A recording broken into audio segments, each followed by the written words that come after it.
जय स्वामीनारायण विद्यार्थी मित्रों, श्री स्वामीनारायण विद्यासागરમાં ઓનલાઈન એજ્યુકેશનમાં આપનું સ્વાગત છે। આજે આપણે ધોરણ 7 માં વિષય સામાજિક વિજ્ઞાન જેમાં પાઠ 7 ની સમજૂતી મેળવીશું, જેનું નામ છે પ્રાદેશિક સંસ્કૃતિનું ઘડતર।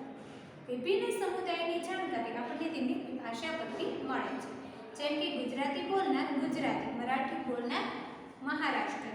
ભાષાની સાથે સાથે વિભિન્ન પ્રદેશોમાં પોતપોતાના રીત રિવાજો, ખાનપાન, વસ્ત્ર, કાવ્ય, નૃત્ય, સંગીત, ચિત્રકલા વગેરે હોય છે। જુદા જુદા વિસ્તારોમાં જુદી જુદી સ્થાનિક સંસ્કૃતિ, જેને આપણે ત્યાંના દેશની સંસ્કૃતિ કહીએ છીએ। બધી સંસ્કૃતિઓ વચ્ચે સદીઓથી આદાન પ્રદાન થઈ રહ્યું છે, જેમ કે છતાં કેટલાક વિસ્તારોમાં કેટલીક ખાસ પરંપરાઓ આજ સુધી અકબંધ છે।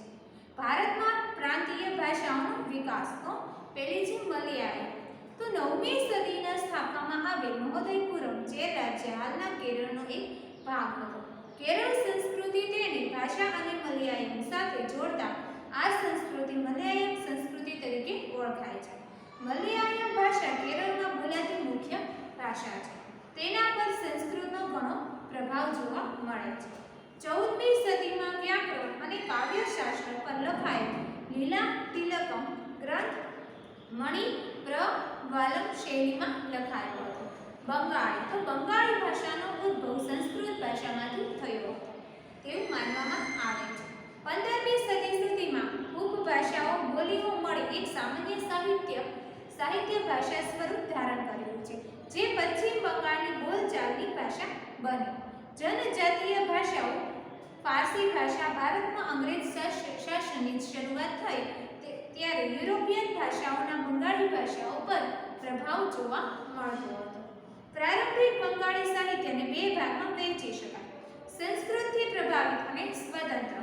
પ્રથમ ભાગમાં સંસ્કૃત મહાકાવ્યનો અનુવાદ અને બીજા ભાગમાં સાહિત્યનો સમાવેશ થાય છે। ગુજરાતી, તો ભારતમાં અનેક ભાષાઓ બોલીઓ સાથે સંકળાયેલું આપણું રાષ્ટ્ર છે। પ્રાચીન કાળે ભારતમાં સંસ્કૃત, પ્રાકૃત, તમિલ જેવી ભાષાઓનું ચલણ હતું।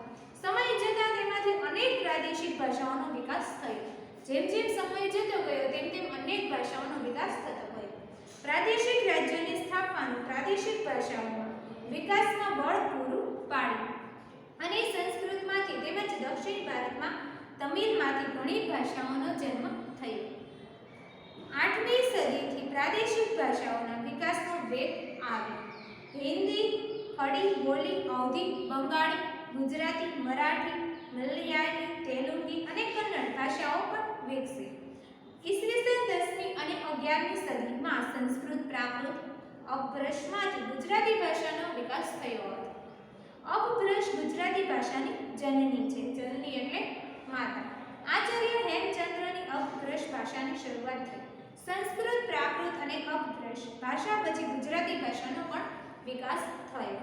ગુજરાતી માટે ન જ કહી શકાય તેવો નવો સાહિત્ય યુગ નરસિંહ મહેતાના હાથે વિકસે છે। આ નવા યુગના સૂત્રધારો તરીકે નરસિંહ મહેતા, મીરાબાઈ, ભાલમ, ઉપસી આવે છે। આ ત્રણેય ભક્તિ સાહિત્યના વિકાસ સાથે ગુજરાતી ભાષાનો વિકાસ કર્યો। નરસિંહ મહેતાએ શામળદાસના વિવાહ, કુંવરબાઈનું મામેરું, રૂડી, સુદામા ચરિત્ર અને દાણલીલા વગેરે કૃતિઓની તેમણે રચના કરી હતી। મીરાબાઈએ પણ કૃષ્ણ ભક્તિને કેન્દ્રમાં રાખીને ઘણા પદો પણ રચ્યા છે। ભાલણે સૌપ્રથમ પોતાની રચનાઓમાં ગુજરાતી ભાષા માટે ગુજ્જર ભાષાની સંજ્ઞા આપી। તેઓ પાટણના મોઢ બ્રાહ્મણ હતા। તેમને આખ્યાનના પિતા તરીકે પણ ઓળખવામાં આવે છે। તેમની જાણીતી કૃતિઓમાં ધ્રુવાખ્યાન, મુરગી આખ્યાન, શિવ ભીલડી સંવાદ વગેરેનો સમાવેશ થાય છે। ભારતના ઉત્સવ જગન્નાથ રથયાત્રા, જેની સાથે ધાર્મિક સંપ્રદાયો પણ જોડાય, જેમાં ઓરિસ્સા પુરીમાં આવેલ જગન્નાથ સંપ્રદાય સુવિખ્યાત છે। જગન્નાથનો અર્થ વિશ્વનો માલિક એટલે જગતનો નાથ, જે વિષ્ણુ શબ્દ સમાનાર્થી છે। 12મી સદીના ગંગવંશના રાજા અનંતવર્મ પુરી ખાતે જગન્નાથ મંદિરનું તેમણે નિર્માણ કરવાનો નિર્ણય લીધો હતો। ઈસવીસન 1230માં રાજા અનંગભીમ ત્રીજાએ પોતાનું રાજ્ય જગન્નાથને અર્પણ કરીને પોતાને તેમના પ્રતિનિધિ તરીકે ઘોષિત કર્યા હતા। ઓરિસ્સા જીતનાર મુગલો, મહારાઠા અને ઈસ્ટ ઇન્ડિયા કંપની બધાએ મંદિર પર પોતાનું વર્ચસ્વ સ્થાપવાનો પ્રયત્ન કર્યો. તેમનું માનવું હતું કે મંદિર પર નિયંત્રણ મેળવવાથી સ્થાનિક લોકો સમુદાય પણ તેમનું શાસન સ્વીકારશે. પુરીમાં પ્રતિવર્ષ એક વિશિષ્ટ રથયાત્રાનું આયોજન થાય છે, તે જેમાં વિષ્ણુના અવતાર જગન્નાથજી રથમાં બેસીને પુરીમાં ભ્રમણ કરે છે. દેશ વિદેશના અનેક લોકો આ ઉત્સવમાં સહભાગી થવા લાગે છે. પુરીમાં પ્રતિવર્ષ એક વિશિષ્ટ રથયાત્રાનું આયોજન થાય છે. વિષ્ણુના અવતાર જગન્નાથના રથમાં બેસીને પુરીમાં ભ્રમણ કરે છે. દેશ વિદેશથી અનેક લોકો આ ઉત્સવમાં સહભાગી થવા આવે છે. હોળી તો હોળીનો તહેવાર ભારતમાં ઉજવવામાં આવે છે, પરંતુ ઉત્તર ભારતમાં તેનું વિશેષ મહત્વ છે. આ તહેવાર 2 દિવસનો હોય છે. પહેલા દિવસ હોળી અને બીજો ધૂળેટી. આ દિવસને આસુરી શક્તિ પર સાત્વિક શક્તિના વિજય તરીકે પણ ઉજવવામાં આવે છે. આ દિવસે સાંજના સમયે હોળીનું પૂજન કરીને હોળી પ્રગટાવવામાં આવે છે. ધૂળેટીના દિવસે એકબીજા પર રંગો છાંટીને ઉજવણી પણ કરવામાં આવે છે. લઠમાર હોળી બરસાના તો બરસાનામાં ઉજવાતી હોળી લઠમાર હોળી તરીકે પણ જાણીતી છે. બરસાના રાધાજીનું જન્મસ્થાન છે. અહીં નંદગામના પુરુષો અને બરસાની સ્ત્રીઓ સાથે હોળી રમવા માટે આવે છે. રાધાજીના મંદિર પર ધજા ચડાવવાનો પ્રયત્ન પણ કરે છે. સ્ત્રીઓ દ્વારા લઠથી પુરુષોનું સ્વાગત પણ કરવામાં આવે છે. તેથી આ હોળી લઠમાર હોળી તરીકે પણ ઓળખાય છે. લોહટી તો આ તહેવાર હોળીનો મળતો આવે છે. શીખ સમુદાય દ્વારા આ તહેવાર 13મી જાન્યુઆરી રોજ મકર સંક્રાંતિ પહેલા જ ઉજવવામાં આવે છે. રાત્રિ અગ્નિ પ્રગટાવી તેનું પૂજન અને પ્રદક્ષિણા કરી મીઠાઈઓ પણ અર્પણ કરે છે. આ તહેવાર અંધકાર અને પ્રકાશનું વિજય પણ પ્રતીક માનવામાં આવે છે. આ તહેવાર પંજાબ, હરિયાણા, દિલ્હી આસપાસના વિસ્તારોમાં શીખ સમુદાય દ્વારા ઉલ્લાસથી ઉજવવામાં આવે છે. પોગલ તો પોગલ એ તમિલનાડુ રાજ્યનો મુખ્ય તહેવાર છે. તમિલનાડુ ઉપરાંત કર્ણાટક અને આંધ્રપ્રદેશમાં પણ આ તહેવાર ઉજવવામાં આવે છે. પોગલની ઉજવણી તમિલ મહિના થાયના પ્રથમ દિવસે જ પણ આ કરવામાં આવે છે. આ દિવસે પોગલ નામની વાનગી પણ બનાવવામાં આવે છે. ઓણમ તો ઓણમ કેરળમાં ઉજવાતો એક તહેવાર છે મહત્વનો. તો ઓણમ મહિલાયન કેલેન્ડર પ્રથમ મહિનાના ઓગસ્ટ અને સપ્ટેમ્બર મહિનામાં 10 દિવસ સુધી આ તહેવાર ઉજવવામાં આવે છે. ફૂલની સજાવટ, વિવિધ વાનગી, નૃત્યો, નિરંજન, નૈકા સ્પર્ધા વગેરે તહેવારની વિશેષતા છે. નૈકાના સ્પર્ધા વલ્લમકાલી તરીકે પણ ઓળખવામાં આવે છે. આ તહેવાર સાદિયા નામનું ભોજન પણ તેમાં લેવામાં આવે છે. દિવાળી તો દિવાળી એ વર્ષના અંતિમ દિવસે ઉજવાતો તહેવાર છે.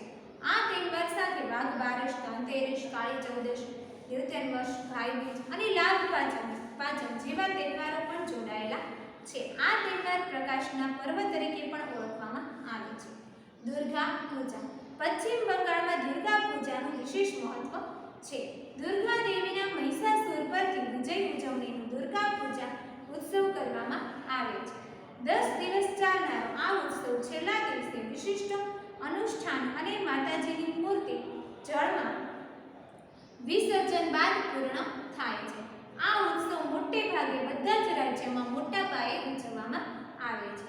નાતાલ તો ઈસુ ખ્રિસ્તના જન્મદિવસમાં 25મી ડિસેમ્બરે ખ્રિસ્તી લોકો નાતાલ તરીકે ધામધૂમથી અને શ્રદ્ધાંજલિ ઉજવે છે. આ તહેવાર દરમિયાન શેરીઓમાં ક્રિસમસ ટ્રી અને અન્ય સુશોભન પણ શણગારવામાં આવે છે.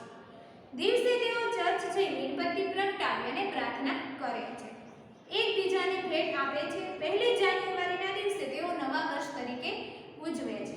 મોહરમ તો હરજત મોહમ્મદ પયગંબર સાહેબને દોહિત્ર શહીદ યાદમાં મુસ્લિમ મોહરમનો શોક દિવસ તરીકે ઉજવવામાં આવે છે. આ દિવસે તાજિયા પણ કાઢવામાં આવે છે. મુસ્લિમો કાળા રંગના કપડાં પહેરીને શોક પ્રદર્શિત કરે છે. ઈદ તો ઈદ ઇસ્લામ ધર્મના 2 ઈદ મનાવવામાં આવે છે. ઈદ ઉલ ફિત્ર અને ઈદ ઉલ અઝહા.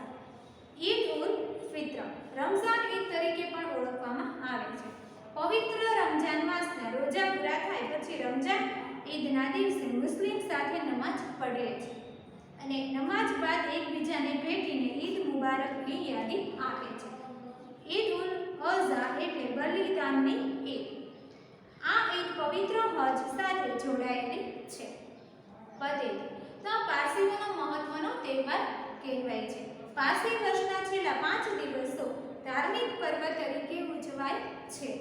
આ 5 દિવસોમાંથી છેલ્લો દિવસ પ્રાયશ્ચિત દિવસ પતેતી તરીકે ઉજવવામાં આવે છે. પારસીઓ લોકો પોતાના દ્વારા થયેલી ભૂલચૂક કે ગુનાહ પાપ માટે દિલથી પસ્તાવો કરે છે. પતેતીના દિવસે પારસીઓ તેમના પ્રાર્થના ગૃહ 11 જૈન અવેસ્તા નામના પ્રાર્થના ગ્રંથમાં આપવામાં આવેલ પસ્તાવા માટેની પણ પ્રાર્થના કરે છે. પતેતીના દિવસે તેઓ નવરોઝ તરીકે પણ ઉજવે છે. ચેટી ચાંદ તો ચેટી ચાંદ એ સિદ્ધિ ભાઈ બહેનનો તહેવાર છે. ચૈત્ર સુદ એકમના દિવસે સિંધી લોકો નૂતન વર્ષના પ્રથમ દિવસ તરીકે ઉજવે છે. તેઓ એકબીજાના નવા વર્ષના નૂતન વર્ષા અભિનંદન પાઠવે છે. આ દિવસે તેઓ પોતાના ઈષ્ટદેવ ઝૂલેલાલની શોભાયાત્રા કાઢે છે અને શ્રદ્ધાળુઓ તાહીરી પ્રસાદ તરીકે પણ વહેંચે છે. હવે ગુજરાતના જે ઉત્સવો છે તહેવારો તેમના વિશે અહીં વાત કરી છે. તો પહેલા છે નવરાત્રિ. આસો સુદ એકમથી આસો સુદ નોમ સુધીના દિવસને નવરાત્રિ તરીકે ઉજવવામાં આવે છે. નવરાત્રિ એ શક્તિની આરાધનાનું પર્વ છે. આ 9 દિવસ દરમિયાન લોકો મા દુર્ગાનું પૂજન કરે છે. નવરાત્રિમાં ગરબા અને દાંડિયા રસ રમાય છે. ગરબા એ ગુજરાતીની આગવી ઓળખ છે. ઉત્તરાયણ તો સૂર્યનું ધન રાશિમાં અને મકર રાશિમાં આવવું એટલે ઉત્તરાયણ, જે મકર સંક્રાંતિ તરીકે ઓળખાય છે. જગન્નાથપુરી રથયાત્રાની જેમ ભારતમાં વિવિધ ભાગોમાં અષાઢ મહિનાની સુદ બીજના દિવસે જગન્નાથની રથયાત્રા નીકળે છે. જેમાં અમદાવાદમાં નીકળતી રથયાત્રા સવિશેષ આકર્ષક છે. આ રથયાત્રામાં હાથી, ઘોડા, અખાડા, સાધુ, સંતો સહિત લાખોની સંખ્યામાં લોકો ભાગ લે છે. પહિત વિધિ કર્યા બાદ રથયાત્રાનો આરંભ કરવામાં આવે છે. રથયાત્રામાં ભગવાન જગન્નાથ મોટા ભાગના બલરામ અને બહેન સુભદ્રા રથમાં સવાર થઈ નગર રચના માટે નીકળે છે. મેળાઓ તો ગુજરાતમાં વિવિધ જિલ્લાઓમાં યોજાતા મેળાઓ જિલ્લાની આગવી ઓળખ બની ચૂક્યા છે.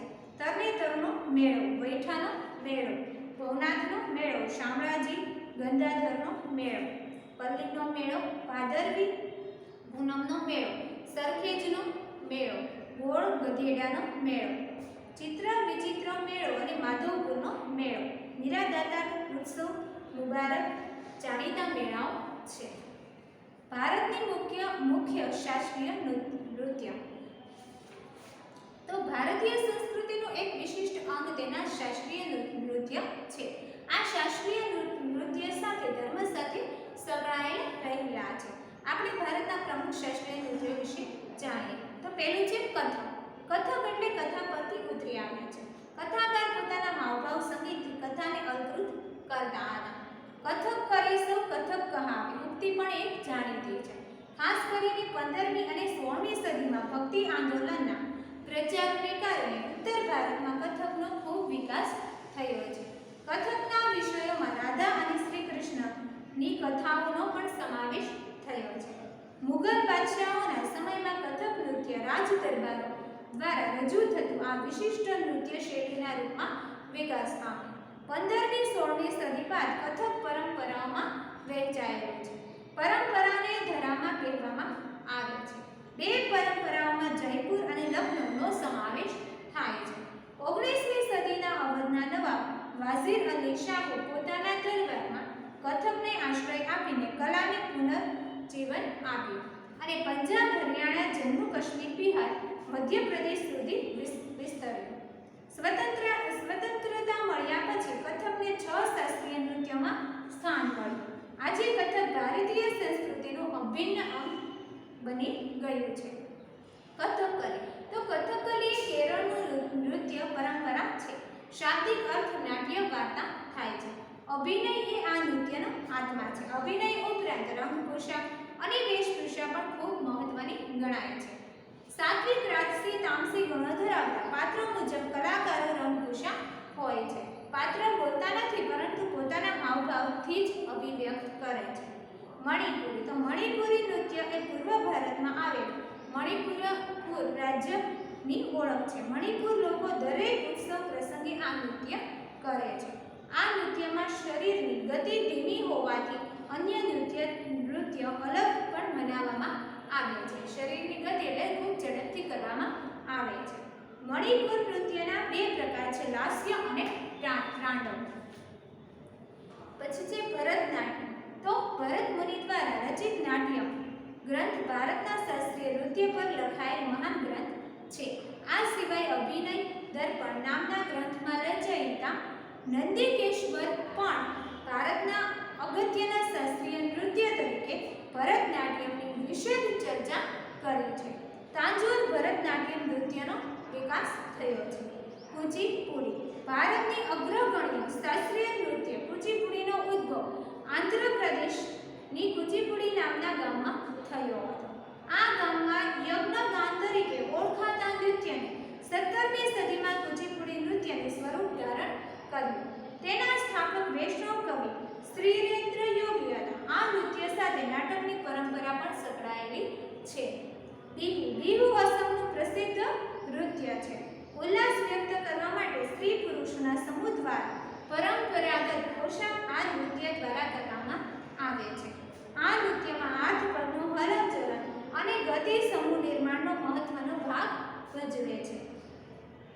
ઢોલ, પેપા અને વાંસળી જેવા વાદ્યોનો ઉપયોગ આ નૃત્યમાં વધારે કરવામાં આવે છે.